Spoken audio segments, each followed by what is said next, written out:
Hello, everybody, and welcome to episode 60 of the Capitalist Corner. I'm your host, Mark Pellegrino, and the chairman of the American Capitalist Party, along with my co-host and vice chair of the American Capitalist Party, Michael Liebowitz, who is also the host of his own show, The Rational Egoist.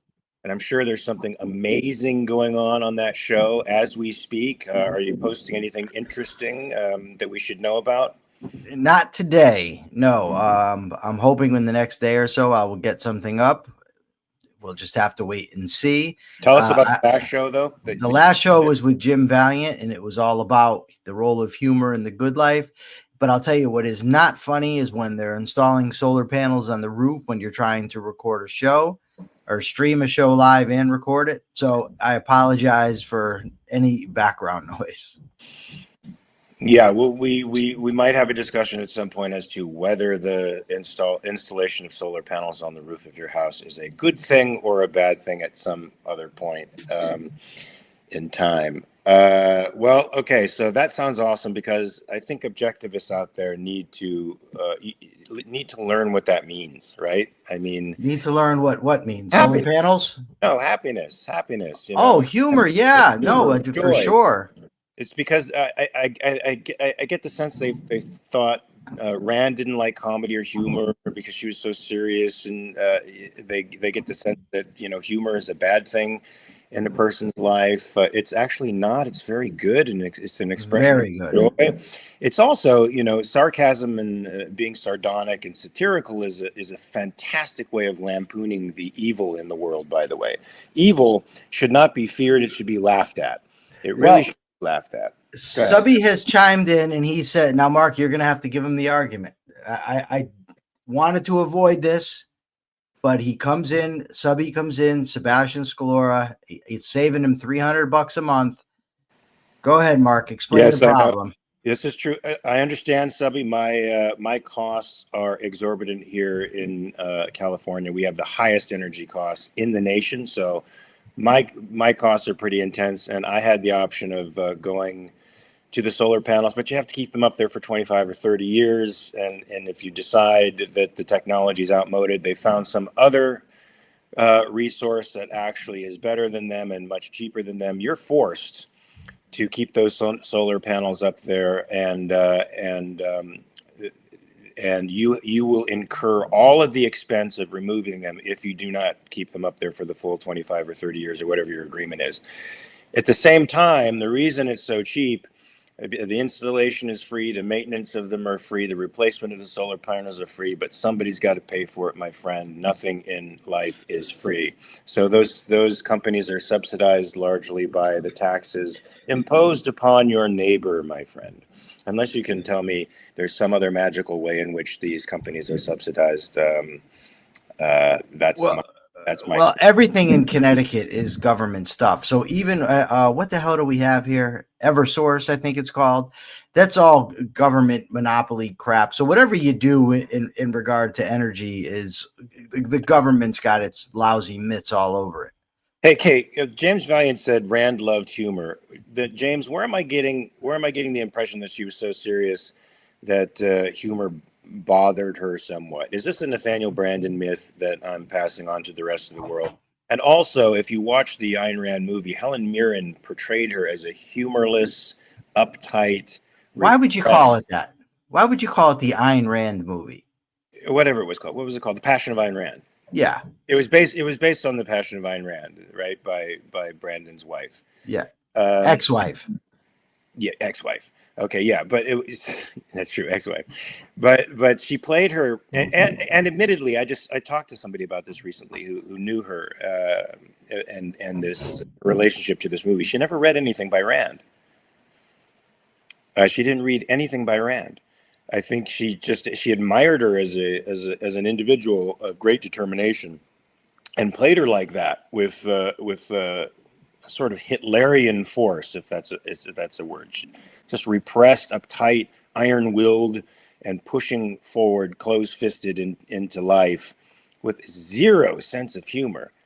Rand said it was not an unlimited virtue, but a virtue. I mean, I agree, not an unlimited virtue, but certainly a virtue. But where am I getting the idea that she was humorless? James, I suspect this might have come from the Brandons, but perhaps I'm wrong. Can we put it out there? Let's just put it out there. Yeah. Can we just put it out there? There are a lot of objectivists who are without a sense of humor, or at least appear so in public discourse. Oh, this is true. This is true. You know, they certainly do appear to be that way. I think sometimes objectivists attracts rationalists and people who are afraid of their emotions, and they think they've found a key to repress their emotions, or an excuse to repress their emotions through this philosophy that puts reason first. But I can't read The Fountainhead or Atlas Shrugged without seeing deep, deep, deep, deep passion. I mean, James says, how can you read either of those books without laughing? You do laugh quite a bit, actually. And then you're not laughing at people, but with people. But the people are passionate. They're full of passion. They're full of emotional life. I mean, in fact, when I read The Fountainhead, when I read through The Fountainhead the second time, I thought, man, Rourke is the only one who can really love. Like, he's the only one of all of these people who's so pure emotionally. I grew to admire him. But on the first reading, it came off differently. But I was in my 20s in my first reading, and it took me some time to see all the passion, all the life in the characters there. And I'm not sure that the life and passion translates for many people. You know, Subby, I know you're watching. Did you arrange it with these guys? Because they've been relatively quiet all day, and now that I'm doing the show, they're drilling in the room next door. What's happening here? Is this some kind of a sick joke on me? Anyway, we've got some good stories to get to. So if you're done addressing the humor of the world, or lack thereof. James Valiant sort of quotes the opening lines of The Fountainhead. Howard Rourke laughed. Yes, he did, and he laughed. He laughed at something that most people would cry about. So I think just the opening paragraphs of that book should be inspiring for anybody. Yes, we have a lot of stuff to get to today. Most of it centering around Iran and the supposed damage that was done by our multiple strikes with our bunker buster bombs. One side, of course, claiming that the damage was minimal. A preliminary defense intelligence report claiming that the damage only set back the Iranian nuclear program a few months. This inspired, of course, a vicious rant on the part of the entire Trump administration, who are all, I think, 5-year-olds. When push comes to shove, because they all respond as Trump does now. Whenever they are confronted with news they don't like, they become personal and they attack people and they call them names. Yes. So it's sort of like being in the grammar school play yard when the lead bully gets attacked and his posse sort of reacts to the questioning of his authority. Literally, these guys are treating this imbecile, and I'm sorry to say, the man is imbecilic in many ways, as if he is God, and as if his word is all that matters, and his wishes are all that matters. So if Trump says that despite preliminary intelligence reports, that the entire nuclear compounds were obliterated, then don't question that. What the fuck is wrong with you for questioning that? You're an idiot. This is just some low-level punk. I forget the exact words that Levitt used when she was describing this person. Some low-level intelligence geek that leaked this stuff out there in the first place, made the administration look bad, and that's the only purpose for doing that. The real answer is somewhere in the middle, to be honest with you. The real answer is that you really can't know the extent of the damage yet, because the Iranians are still, going through the rubble. The great Israeli intelligence have supposed that the damage was very extensive, much more extensive than the preliminary defense analysis from the United States. But they still can't even say definitively how much damage was done. So the real answer is we don't know exactly how much damage was done. So Trump spiking the football, again, is premature, malignant narcissism on display for everyone. He just wants to take credit for for whatever goes well in that region for the United States, and maybe position himself for an award later on. What do you think of this fiasco? I mean, this is kind of, I mean, it's just a small, microcosm of what I was talking about when we discussed the potential of a U.S. strike on Iran. It's that the inmates are running the asylum over here. So first of all, right away, Trump is spiking the football. He's, what a great strike, a big, beautiful strike. It ended the war. We're going to have peace and all that. And the ceasefire, all he does is brag and brag and brag. That's what he does. So then this report comes out, and it's a, intelligence assessment that says you've set him back 4 months. And then, now I have no idea how long they're set back, whether they're sent back. But then, of course, the Trump administration says that's lies, it's bullshit, blah, blah, blah. So, but that's what they always do, right? So the fact, once Trump starts that, I start to think that the intelligence assessment is probably true, because Trump does that every time. Every single time. No, it's, he had the biggest crowds ever. No matter what, it's the best ever. You don't know what to believe, and there's simply no way for a person to make an intelligent decision in regard to what's going on or what to support when you have someone like that in office. And these are the people. Now, if that's how they act in regard to some leak, which happens in every administration, there's always leaks. But are these the people we're going to trust to run a war? I mean, really? Remember, what was his Baghdad Bob in Iraq? I remember, and he would every day, we are cutting them off, we are killing the Americans, and then they ran up on him. And that's what Trump reminds me of. There's no way to know what's going on, because no matter how bad things go, Trump is going to say it's going great. He's great. He's a genius. And any other information coming out is fake news. And when you add to that a biased media that's biased against them, you can't trust them. So you really can't get any accurate information about what's actually occurring. And that is a dangerous situation. It is a dangerous situation. Speaking of dangerous situations, remember to like and subscribe. It's dangerous if you don't like and subscribe. Remember to share this on YouTube, folks, so that the algorithm grows this message, so that we can take over the culture. A culture, as you can see by the evidence of Trump's temper tantrums, daily temper tantrums whenever he's crossed, and the way in which the right wing posse circles the wagons around him, and then the left wing posse doing the same thing to their own. It's time for a change, man, and it's time for a party that does not ascribe to tribalism and ascribes solely to the truth and to the Constitution and to. Is there a party like that out there? There is a party like that out there. I'm glad you asked. It's called the American Capitalist Party, and you can actually access the American Capitalist Party. There's a perfect brochure right there in front of you. Upside down, but there it is, folks. AmericanCapitalistParty.org. Go there, donate, be a part of the change that is going to take over America. We are a small but passionate and growing movement. So, and we've got reality and truth on our side, which nobody else out there in the world has. Now, that sounds like something Trump would say. And, just to demonstrate that we're not tribalists and we're not just an echo chamber, Mark and I share the same principles, but we're not afraid to disagree with one another in public, because that's what human beings do. They have differences and they resolve them through intelligent discussion. That's what they should do anyways.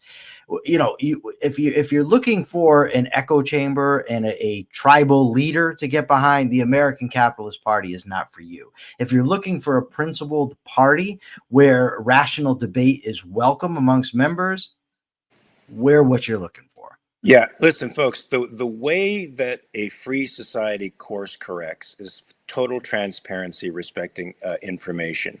And that also means total openness with respect to information, and letting each side argue out the issues so that the most rational one will most likely win. An administration like Trump, where he's surrounded himself with people who will not say no to him, is incapable of making course corrections. Incapable of it. because nobody is willing to say the emperor has no clothes. And the side that is willing to say it, the Democrats, which we find ourselves now unfortunately agreeing with on quite a number of topics, because essentially many of the things that they're bringing up are correct. Nonetheless, they are saying the emperor has no clothes for their own reasons. It has nothing to do with wanting the truth, wanting to serve the American people, wanting a constitution that is ironclad, that protects American liberties. They want it just to control the levers of power themselves so that they can use the spoil system democracy they've created to pass the goods on to their particular constituents. And we are not that type of people. We are non-tribalists. We are individualists, folks. Individualists, which means each and every individual is sovereign. They are an end unto themselves. And we would have a political system whereby that moral foundation. Now, I'll tell you what, you know who's not an individualist? Who's that? This guy who's likely going to be the next mayor of New York. Yeah, now that wasn't part of the topic, but that wasn't part of the topics of conversation today, but he did win the primaries. What are you talking about? I did send you something about him. Let me see. Oh my God. I gave you about it while listen, I gave you the perfect segue to a story that I sent you. Perfect. I'm going to bet you what? Absolutely. I'm going to bet you a dime. Yeah. You did not send me that story. And I lost a dime. Okay. Look, let me just tell you something. You send me 150 stories in the morning. I wake up at 7 in the morning and I start reading these stories. There's bound to be one that I missed. And no, I did get this one. It's the Epic Times. The reason I love the Epic Times stories that you send me is because I can actually listen to those stories while I'm doing 50 other things. So that's probably why I missed this. But look, the New Yorkers had a very poor choice in the primaries on Tuesday, and they had to do it in 101 degree weather, which was, I think, the hottest weather they've had since the 19th century. It broke that record of 96 degrees. Now, it was already forecast in advance in the New York Post, by the way, that the hot weather would not do well for Cuomo, because he would appeal to an older demographic of folks that would not turn out for the vote. I don't know if that had anything to do with it, or if New York has just simply lost its fucking mind, because this guy, Zoran Mamdani, is a complete and utter, I would say POS, but I will just say a dyed-in-the-wool socialist, a hardcore socialist, who has promised the New Yorkers free bus rides, rent freezes. What else is he putting on the New York taxpayer? I noticed those two. I've seen things about guns. I'm not really sure. I know he's a socialist, and the fact that they had poor choices is largely their fault. I mean, this is what they go for. You know, that these types think that they're going to get elected, and that's why they run, and then they get nominated. I don't want to be hyperbolic, right? Like, I'm seeing a lot of stuff online about how this is the end of New York. New York has been far left for a very, very long time, right? But now I may be missing some part of history here. Has there ever been an open socialist? I don't think so. At this level of candidacy for the mayor of New York. I don't think so. You know, I'm not a historian on it either. I remember the colonial days when New York was so Republican in there, and I don't mean Republican by Republican Party standards, but Republican in the actual post-colonial sense of the American Revolution, but that they were ready to separate from the United States for. You remember this? I remember it because I was there.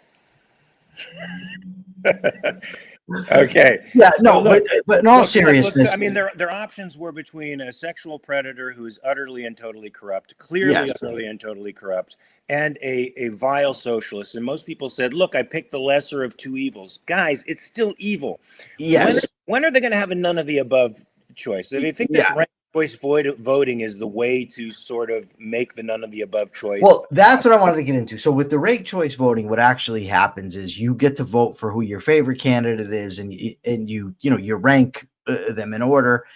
And so this guy ended up with it with a substantial amount that Cuomo said, well, I can't overcome that. So he concedes. Meanwhile, I guess Adams is still going to run. I don't know. I thought he wasn't, but then I read this morning that some people want to unify behind Adams. And on the other end, there's also Curtis Sliwa. I was just going to say that. Yeah. And then the Republicans nominated Curtis Sliwa. I mean, come on. He's a podcaster and he was a guardian angel, and I looked up to him when I was a kid, okay, because he took his guardian angels on the subways, and they were little martial artists that they protected people who were in trouble. Back in the days when New York City was the crime capital of the world, I was going to say crime capital of the world. They were out there, fighting, and I sort of respect that about the guy. Although I think the red beret doesn't age well. He's a fairly articulate guy, I follow him on social media. Yeah, he's a conservative, but he's a damn sight better, I would say, for New York City than Adams, Cuomo, or. Yeah. He also has Mandami. Zero chance of getting elected. As Ian just pointed out, he's polling at less than 5%. I remember I used to watch Curtis Sliwa when I was a kid. He would be on the Morton Downey Jr. show. Yeah, and I always thought he was a dick. But, that reminds me. I'm listening to a great interview. Everybody out there should definitely watch the interview that Mark did with Jonathan McDonald on Ethics TV. It was great, Mark. You were absolutely wonderful. Oh, thank you. But there was a funny moment for me. After swearing throughout the entire episode, you drop an F-bomb at the end and say, "Oh, I'm sorry for my language." Did I really? Yeah. Oh, excuse my French, I think you said. But you've been swearing the whole time. Swearing throughout? Yeah. So much so that he gave an opening talk to the show where he says, we have some I forgot exactly what he said, God. but we have some language that some people might find offensive. So you're forewarned. God, I'm such an actor. Now you know why. Now you know why there were signs in the Elizabethan era in pubs and restaurants and such that said no actors allowed. It's sort of like dogs. Hey, wait a minute. Allie Beard said something. She's like, "Yeah, shut up. He's going to get free groceries." That's another thing he wanted to do. Is he wanted to make a New York State-run grocery stores. Yeah. So he wants to reintroduce rent control, but let's just, really rent freezes. Yeah. Let's just put this thing in a small package here, right? This dude is a socialist. Socialism is evil in that it robs the individual of initiative. It robs the individual of the product of his mind, of his hard work, of the ability to trade. And it also, yes, Ashley Shrug, leads to breadlines. As the great von Mises pointed out, there's no way to calculate in a socialist system. How we still have these people in this day and age is beyond me. I'm naive. I guess I'm real naive because I thought that this stuff was done. I thought, socialism was done. Communism was done. And now it turns out that young people are turning more and more to socialism. So it turns out that contrary to me, you actually have to continue to intellectually destroy these people over and over and over again, even when it appears that they're dead. Because New York is our biggest city, and it's now likely going to be run by a socialist. Well, so look, before I get into what I wanted to say, Lee is young, and she says, "Fuck socialism." So that's great. So we have one young person out there in the audience, and several of the people on this chat are young. They're not socialists. They're looking for another solution. So there is. How do you know there's so many young people in our chat? I'm just guessing. I know. Okay. Well, I know some of them. I know Lee. We saw Lee. But you mentioned Lee. You said Lee and so many of them. But Lee is living literally in the belly of the beast. She's literally in the belly of the socialist beast. Okay. So wait, We're not going to get an answer. I wanted to play devil's advocate for a second. All right. Okay. For Mandami, whatever this guy's name is, this Hamas supporting socialist. Uh, I want to play devil's advocate. Now, the average rent in New York City is $5,000 a month. That's the average rent in New York City. I want people, several people on this chat are not, and don't live in New York City. Many of them live in the Midwest. This $5,000 a month is unbelievable. Now, I live in an incredibly expensive, as far as real estate goes, state. But even that, I think, pales the rent here in Los Angeles. Now, any New Yorker would understand that $5,000 a month. I mean, that's $60,000 a year just to pay your rent. That means you have to be making six figures a year to clear basic expenses if you want to live in New York City. So they're hurting because of this rent crisis.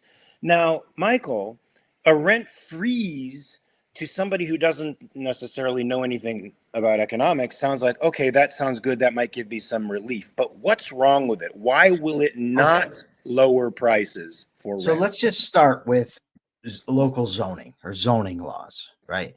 Zoning laws often prohibit all kinds of building, including building of new apartments, of structures that go up rather than wide. So a lot of the problem with rents are caused by these zoning laws that don't allow for new building.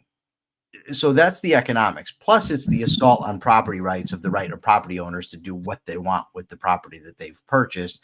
So we have that issue. Then you have the issue, you're going to tell them, okay, you cannot charge X amount for your apartment.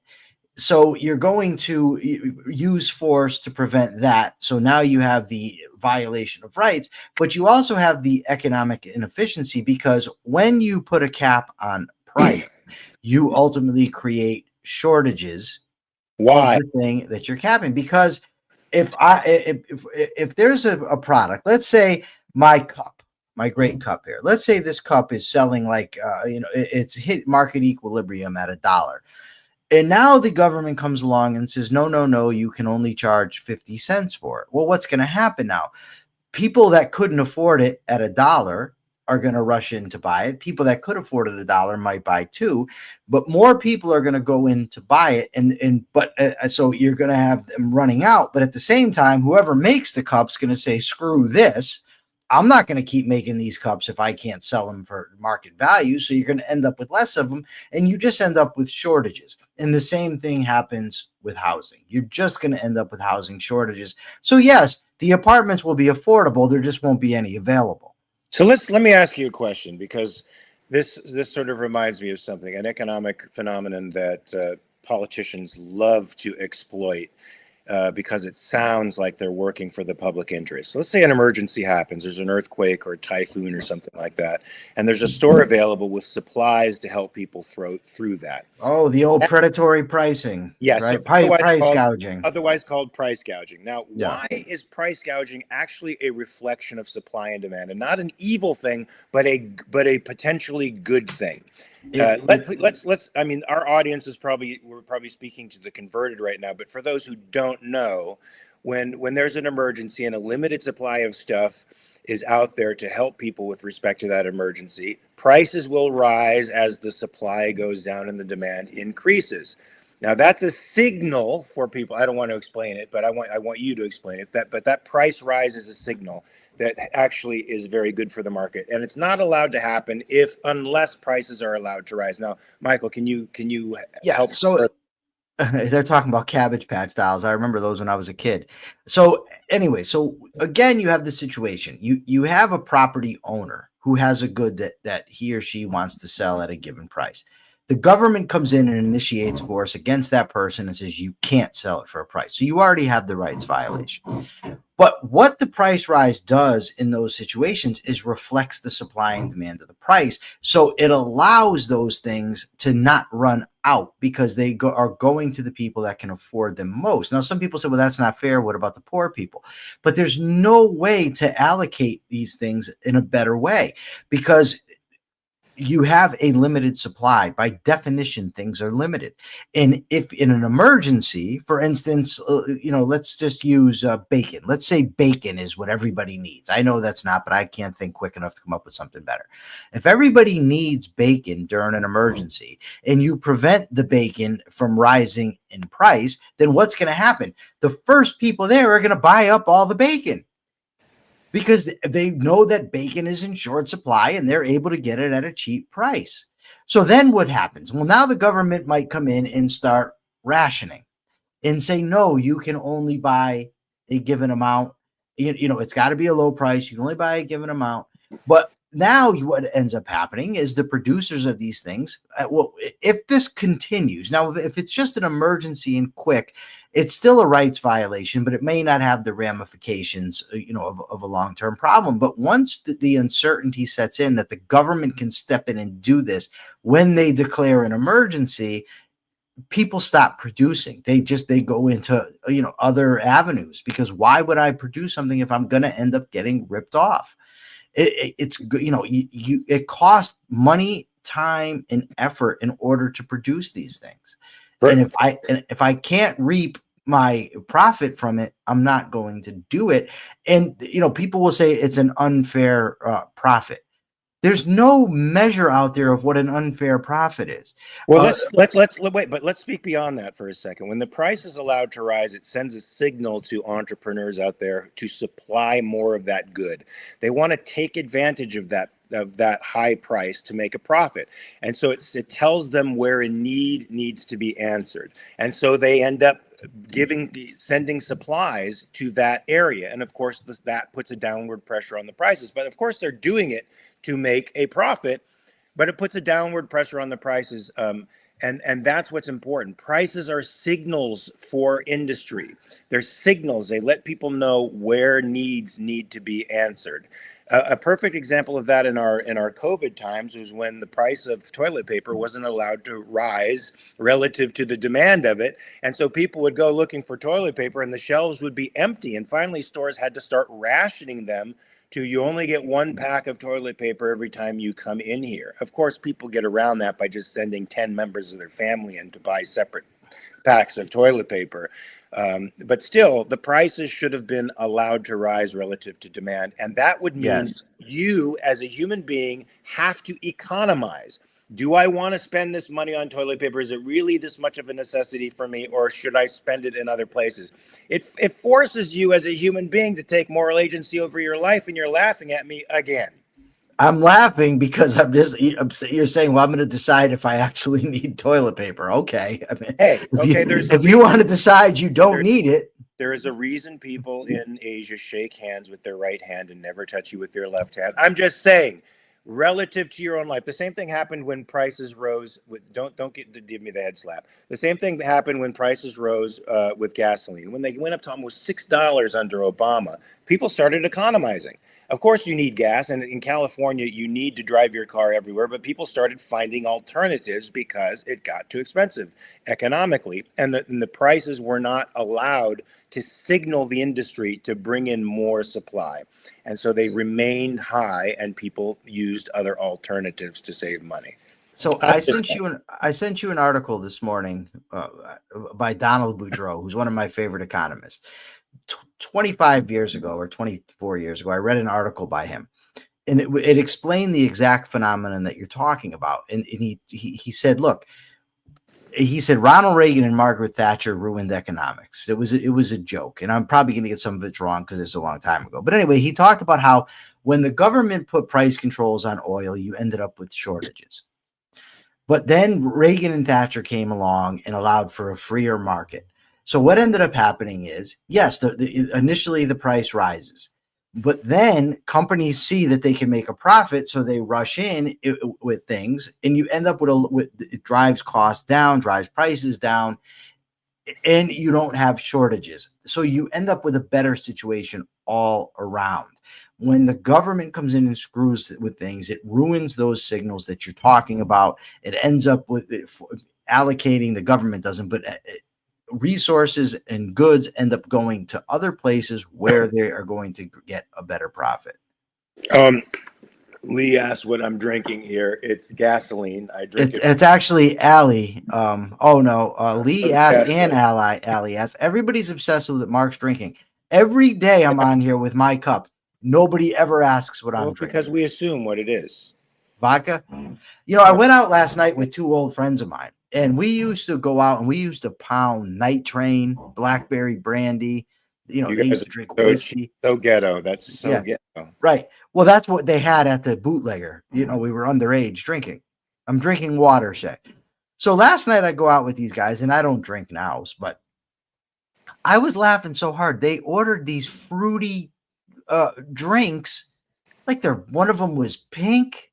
I'm like, what do you got? What That's happened? embarrassing. That is embarrassing. I hate to sound like a toxic man, but that is No. If you're gonna drink something manly. Not only that, I'll tell you why. I tell you why it's important to drink straight booze over those kind of froofy drinks, because you know exactly how much you're drinking and you can keep track of it. You know, if you're drinking a froofy drink where the alcohol is hidden behind a nice fruity flavor, you'll slam 10 or 15 of those before you know what's happening, and then you're lit beyond belief and probably out on the sidewalk hurling up your guts. Speaking of that, I have a little section here, a little article that you sent me about the possibility of Iran sending a cyber attack towards America. Now, this is one thing that I actually do think is a very, very legitimate threat. I certainly don't want to be flying in a plane when this happens, and since I fly frequently, it is a concern of mine, because there's been multiple times where China, Russia, and Iran have sent viruses into our systems that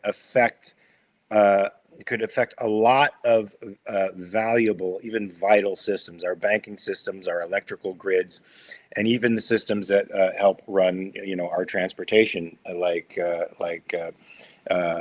airplanes and radar. These are things this is certainly a consideration that we have to keep in mind, given Iran is a bad actor, a bad faith actor, and certainly is wanting to mend its reputation in the Middle East as the paper tiger that it is.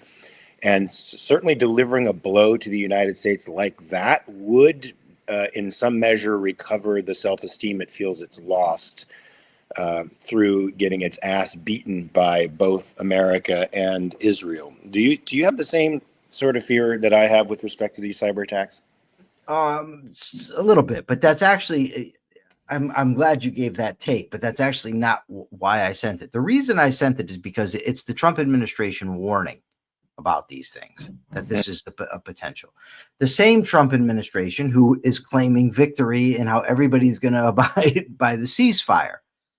I don't know if he's dumb or if he just thinks we're dumb, but if Iran launches a cyber attack, they're not abiding by the ceasefire. In the modern age, war doesn't just consist of missiles, right? A cyber attack is an act of war. It's a military, regardless whether it's in the military, it's an assault, right? So when Trump says out of one side of his mouth, they're going to abide by the ceasefire, and then we have to worry about them attacking us, it's another reason why I do not trust him to conduct a war. I don't trust him to do much of anything. But the fact is that, he's not making my lunch for me. He's the commander-in-chief of the armed forces. So that, to me, is a big problem, just another contradiction. And as we know from Aristotle, if there's a contradiction, at least one of the propositions is wrong. Indeed. Now, Subby says, I fear a July 4th retaliation. Is he being serious about that? Yes. Yeah. He's being serious about that. Why? You think that he doesn't really fear that? You think he's lying to you? I mean, what's happening? Has Subby ever given any indication that he's going to lie to you? No, but I thought he could be busting my balls. The guy sent you a $2 bill, for God's sake. That's true, which has particular relevance to July 4th. It would be certainly a symbolic date that creepy creeps like Khamenei would look at as having more of an impact on the United States, a psychological impact, because of the day that it's delivered. But yes, I do. I'm with you. I do fear that kind of thing can happen. But like with nuclear war, I tend to push those worries out of my mind because there's nothing I can do about them. So I can either spend time worrying about it and just be upset, or I can push it out of my mind and think about things that I actually can control. But it does concern me. I don't Nuclear war I don't concerns think you me. should push it out of your mind. Definitely, you should preoccupy yourself with things you can control, but it should be in the back of your mind as a potential risk. Well, it is. The building behind me is Carpenter's Hall. Dangerous loaf of bread. Somebody else asked me that recently, and I forgot to answer. It's Carpenter's Hall. Carpenter's Hall. Well, tell them what the significance of Carpenter's Hall is. If Carpenter's Hall is where the Constitutional Convention debates took place. I believe now it's known as Constitutional Hall, but I'm not positive about that. But I think it is. Allie says to Kat, drink your froofy drinks. They're just being stupid. No, Kat, I am not being stupid. When I used to drink, and I haven't had a drink in almost 9 years, I used to drink straight alcohol for a reason. Straight booze for a reason. It's because you can keep track of it in a way that you can't keep track of it, right? If you go to New Orleans, for example, you will walk down Bourbon Street and you will smell two significant odors: urine and vomit. And the reason for that is because people go into St. Patty's or whatever the hell that bar is that's so famous, and they will order two drinks. The first one is a Hurricane, which is composed of about 14 different alcohols, but you can't tell that there's alcohol in it because it tastes like a froofy drink, and it's ginormous. And they can take it out in plastic cups out onto Bourbon Street and walk around while they're getting drunk, so they lose track of everything. There another drink that's in even bigger plastic cup is called a hand grenade, which is Everclear mixed with some other types of stuff so that it hides the flavor of the Everclear. Now, for those of you who don't know what Everclear is an alcohol that is 200 proof. That means it is 100% alcohol. It is the highest grade alcohol beverage there is. Literally a teaspoon of that shit will get you fucked up. And these people drink multiple drinks of it. I'm sure they suffer from alcohol poisoning when they go there and drink that stuff. So I say, don't do the froofy drinks anymore. It hides what you don't want to hide. So, is this the article you were talking about? Is this the man you were talking about from the Daily Economy who wrote? Well, earlier, I just wanted to say, Jim Valiant referenced the fact that both Madison and Jefferson approved of the assault on the Barbary pirates, and they approved of it without congressional approval. First of all, the Barbary pirates. I was wondering that, actually. Yeah, first of all, the Barbary pirates were actually kidnapping Americans on the high seas and making slaves of them. That's the first thing. So that was far more of an active emergency than what we have today. Secondly, Thomas Jefferson signed the Louisiana Purchase, knowing full well it violated the Constitution, but he did it for expediency. Louisiana Purchase, so what? Because my point is, and then James Madison, despite his advocacy against a national bank, ended up rechartering it. So even those two, there's evidence once they were in power, strayed from their principles, which gets back to Lord Acton's admonition that power corrupts, because if even those two could be corrupted by it, most people could, which is another reason why we need power limited to the best of our ability. Indeed. Nicole Hingle says, I live in New Orleans, and Mark is correct. Yes, thank you for reminding me. And why do you live in New Orleans? O'Brien's. She said, I live in New Orleans. Mark is correct. And why do you live there? Well, I don't know that she lives in the French Quarter. She might live like in New Orleans, proper, but not necessarily the French Quarter.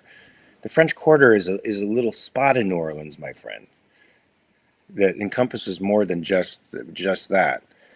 Anyway, so folks, we have an article here from the Daily. I'm sorry. I want to just correct something. Carpenter's Hall was not, and I was thinking this in my head, which is why I looked it up.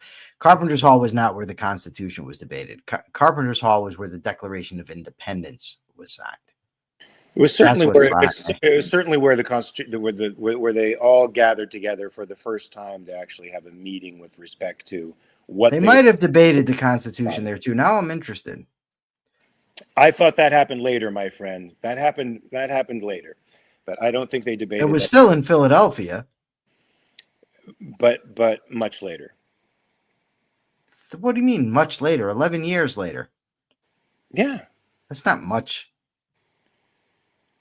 Okay. So look, that was debated 6 years after the Revolutionary War was over. So anyway, look, we have another article here to deal with. The Daily Economy by this economist who's actually a lawyer, but he knows his economists. He knows his economy pretty well. The article is entitled "Mayday, Mayday, We Have Abuse of Emergency Powers." You want to get into a little bit of this because Trump has used emergency powers to usurp the power of tariffs, which is essentially the taxation power that is vested in the legislative branch of the government through Article 1, Section 8 of the Constitution. He's essentially usurped this power and is applying universal tariffs to countries. But he's not just applying these universal tariffs. There's sort of a pell-mell, chaotic, silly way in which he's going about them. And beyond that, the premise, not just for the emergency that gives him these powers, but the premise behind the trade deficits is an economic absurdity that I think Boudreaux addresses very well in this article. And Michael, I know you're reading something else right now. I'm probably not listening to a word I'm saying. I am listening, and you're going to see this in a second. I'm trying to remember what the hell Carpenter's Hall is now. But okay. Okay. But let's get to this. The article by Don Boudreaux. Yeah. What he's talking about is that the Donald Trump, he says, first of all, that the power to tax is given to Congress in Article 1, Section 8, which of course it is. Tariffs are taxes, therefore they are not the purview of the President of the United States. Secondly, under the Emergency Powers Act, there has to be an actual emergency. Whether or not, it's a different question whether or not Congress can even delegate that power to the president, but even going by, if we allow for that type of delegation in cases of emergency, Don Boudreaux rightly points out that a trade deficit is definitely not an emergency. And he talks about several types. He talks about individual deficits. That means that with not an overall deficit on average, among all the countries, but Trump acts as if it's an emergency that we have a deficit with Canada or we have a deficit with Spain or any other country. So that's the first error that he makes. And Boudreaux also talks about how the trade deficit largely reflects a capital inflow into the United States, capital that's used to invest in new companies, capital that's used to invest in a variety of things that lead to growth in the American economy and benefit us all. And Trump's obsession with the goods deficit neglects the fact that the United States is predominantly a service economy. So what we produce here are services, which are vital as well. So it makes sense that we would be getting our goods elsewhere. None of it is an emergency. All of it is good. And overall, Trump is an economic illiterate, and so are his advisors. And the fact that he wants to take us away from the service economy that we have been for probably the last 75 or 100 years, 80% of our economy is a service economy, and bring us back to this manufacturing economy, which will take 12, 15, maybe 20 years to reassert the infrastructure for that, is actually a retrograde move. It's a step backwards. It's taking us out of an economy that makes us wealthy and putting us into an economy that's going to make us more poor. At every level, Trump's tariff policies are absolutely and totally ridiculous and economically ill-informed. But there is a party out there that does not believe that tariffs are a solution or an answer to anything. They believe in completely free markets, folks. Why? Because zeroing tariffs out means that you have access to products, goods, and services that you wouldn't ordinarily have access to. Yes. We at the American Capitalist Party want you to have full moral agency over your life, and that means allowing products to be traded between countries freely and without the restraints of government taxation.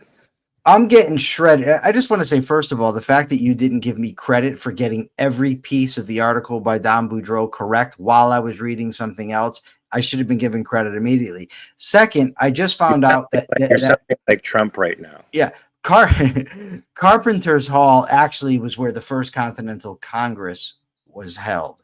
That's not so. It was neither where the Declaration. What I said. No, but the Declaration of Independence was signed in this Philadelphia State House, which is Independence Hall, which actually is where, is where the Constitutional Convention debates were held as well.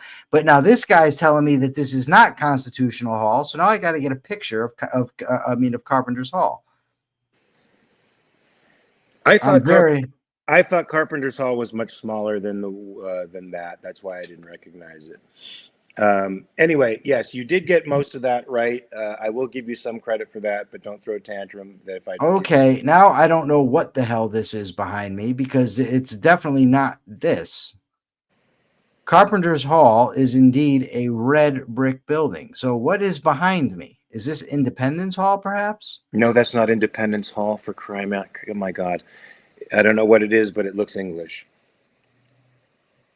Let's talk about, while you're trying to figure out what this is and while you're trying to remember what Carpenter's Hall was and what it looks like, let's talk about the article in Reason magazine, Trump's unconstitutional act of war, something we both agree on.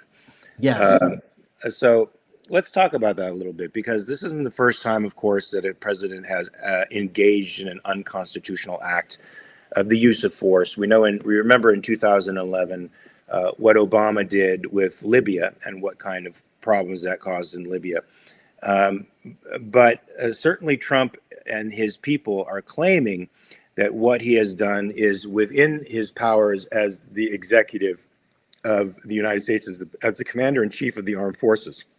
However, we and the Constitution have a different perspective about this, and in the War Powers Act of 1973 has a different perspective of this. Do you want to elucidate a little bit what the Constitution actually says about the president's war powers?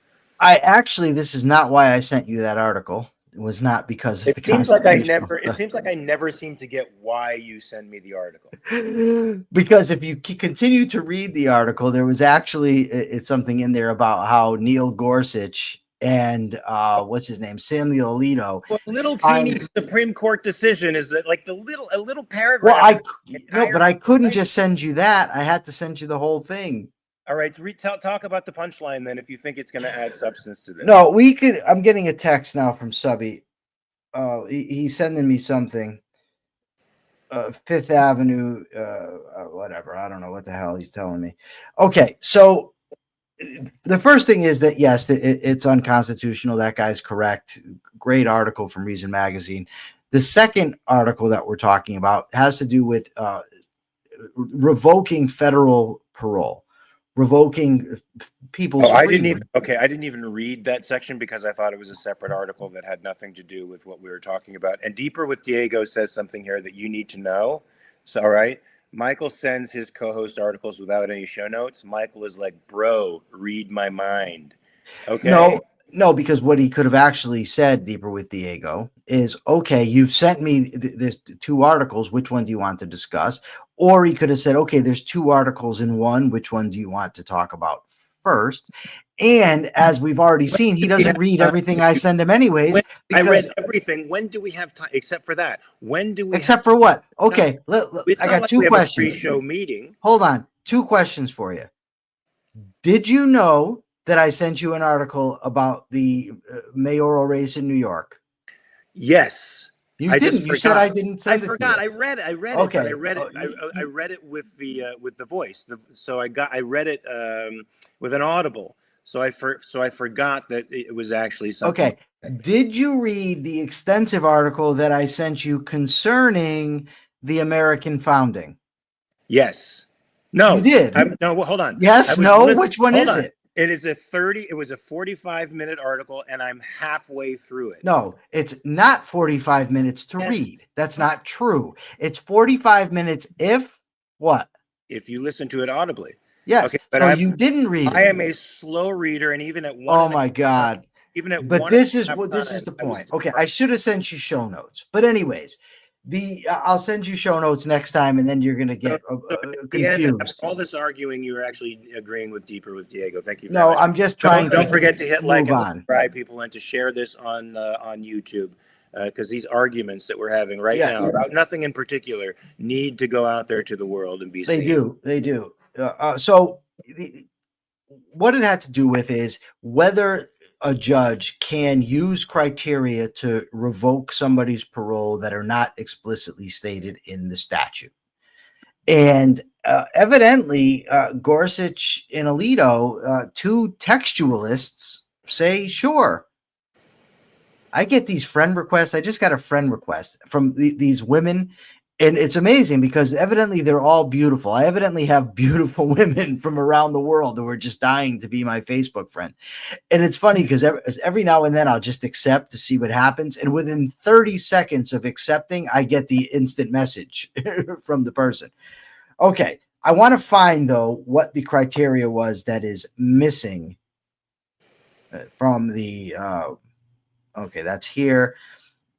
From that the judges are using in other legal news. So it says the U.S. Supreme Court decided an important criminal justice case last week by a vote of 7-2, which is not an unusual numerical sorting these days. And what they say, it's the decision is Esteras v. United States, and it's centered on the discretion of federal judges to revoke a defendant's supervised release from prison.